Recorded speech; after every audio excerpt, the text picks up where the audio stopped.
And also 2.1 million people in the U.S. are expected to have type 1 diabetes by the year 2040. But a local Bakersfield teen is working to bring those numbers down. Joining us in studio to talk about his work with the Juvenile Diabetes Research Foundation, we have 13-year-old Brody Gannon, along with his aunt, Allison Cheatwood. Thank you both so much for stopping by. Yeah, thank you for having us. And this is really neat. You hear about juvenile diabetes and you think, ooh, scary.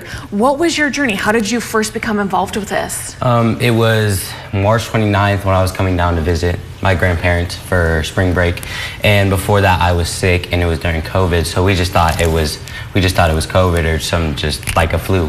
So I came down here, and then she noticed like significant changes, and she noticed I lost a bunch of weight.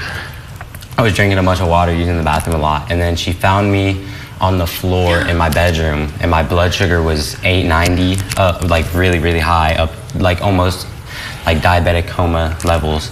And she found me. We took her to the hospital. I was in ICU for 3 days, and it was definitely a very scary thing that happened to me, and it took a little bit of time to get used to it, but I've gotten better, and I want to help younger kids get better too, because I know how hard it can be, and that's just my main goal.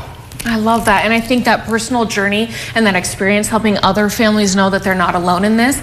But you're going beyond just talking to people around here. You're going to DC next week. Tell us about the trip. Right, it's pretty serious. I mean, we're going to go to the floor of Congress.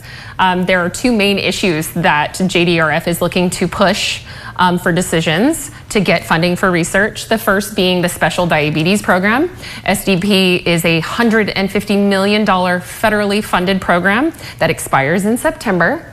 So we're there. We're at that critical moment to get that extended and to get that reapproved so that research can continue to not only prevent, but treat and ultimately cure one day.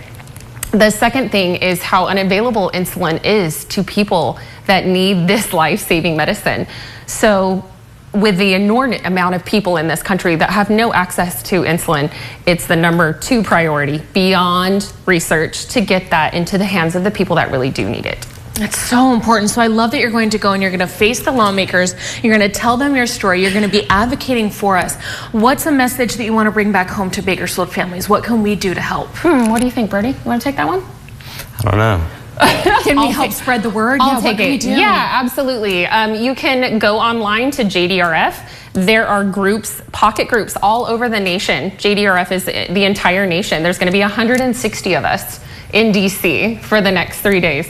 So go online, find your local chapter and volunteer. That's the best way to get involved. I have to say for myself, I didn't know there were any foundations for research on juvenile diabetes, but here we are. And it's really easy to get into, and it's really easy to get started up. It's never too late. It's never too late. Never too late. Well, thank you so much for stopping by. Have a safe trip, and please keep us updated. Let us know how it goes and what else we can do. We want to follow this journey. I'm going to take about 1 million pictures. So I'm excited to see them. Thank you, Brody. Thank you, Allison. Thank you so much for having us. We'll be right back.